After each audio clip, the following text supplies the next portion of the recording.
কিয়ামতের আগে এরকম ঘটনা ঘটবে, বেশি দেরি নাই কিয়ামতের। এর মানে এই না যে 29 সালে হয়ে যাবে, 30 সালে হয়ে যাবে, কিন্তু কিয়ামত এগিয়ে আসছে। 500 টাকা চেয়েছিল মার কাছে, মা দেয় নাই, মা তরকারি কাটতেছে, মারে গলায় রশি না উন্না না গামছা পেঁচায় মেরে ফেলাইছে।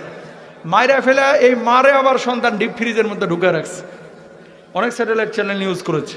হাত খরচের মাত্র 500 টাকার জন্য মাকে হত্যা, তারপর ডিপ ফ্রিজে মরদেহ রেখে দিয়েছিল ছেলে। কোথায় যাচ্ছে? কিয়ামতের আগে এরকম ঘটনা ঘটবে, বেশি দেরি নাই কিয়ামতের। এর মানে এই না যে 29 সালে হয়ে যাবে, 30 সালে হয়ে যাবে, কিন্তু কিয়ামত এগিয়ে আসছে। ভাই, একজন সন্তান তার মাকে মারতে পারে? কেন মারতেছে? দিন নাই, ইসলাম নাই।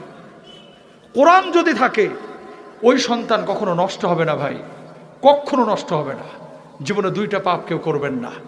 1 নাম্বার হচ্ছে শিরকের গুনাহ, 2 নাম্বার হচ্ছে বান্দার হক নষ্ট করার গুনাহ। এই 2টা গুনাহ